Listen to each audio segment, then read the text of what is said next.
David Patrick loves making unique guitars. Every new creation reminds him of how God changed him into a new man. Took something old and made it new. That's what he does with us.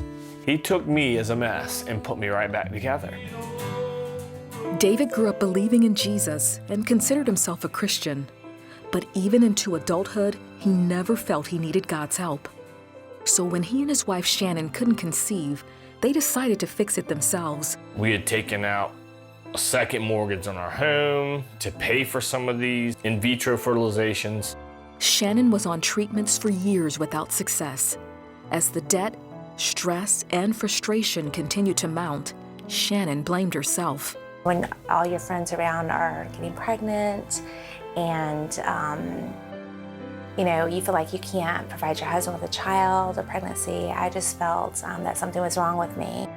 David became angry with God. I would pray and say, God, why can't you give me just one child?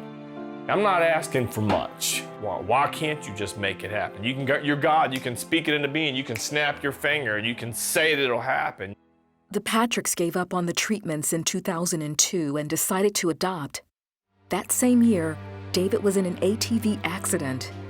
He walked away with internal bruising and doctors prescribed Percocet for the pain. David discovered it had other benefits. It allowed me to escape from the issues of infertility, the issues of how I couldn't provide for my wife what she wanted. He kept taking the meds long after the pain subsided. When the prescription ran out, a friend gave him Oxycontin, a stronger, more addictive painkiller. It was a complete different feeling I'd never experienced before. Too good to describe. But it was a feeling that I knew I wanted to feel again.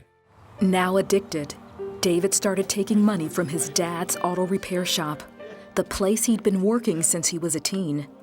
His dad, David Sr., noticed a difference in his behavior. His eyes just looked wild every time he started coming into work. And, it's a question, what's wrong? What's going on?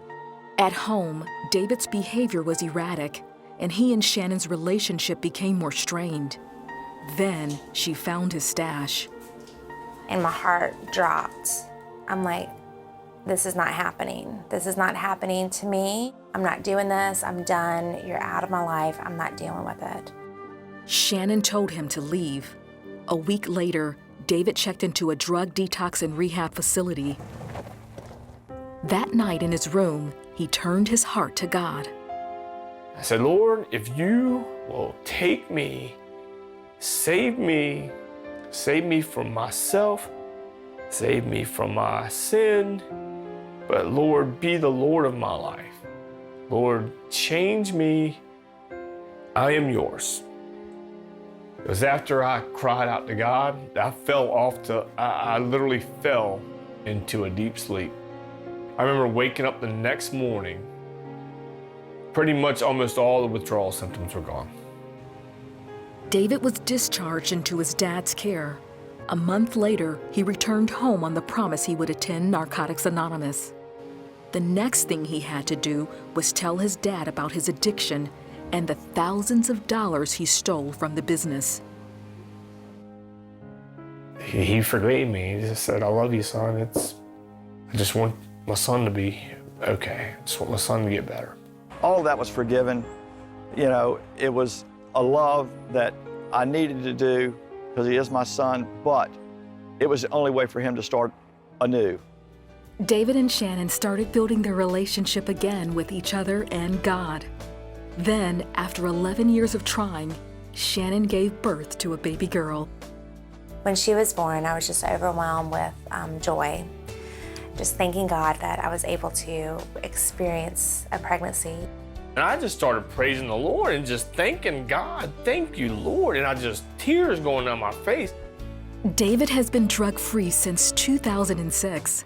During this time, he and Shannon added to their family with 2 adopted daughters. Now, when David plays his guitar, he has a captive audience. When God changes you, you're changed. When you have an encounter with the Lord, our God, it will change you. It will deliver you.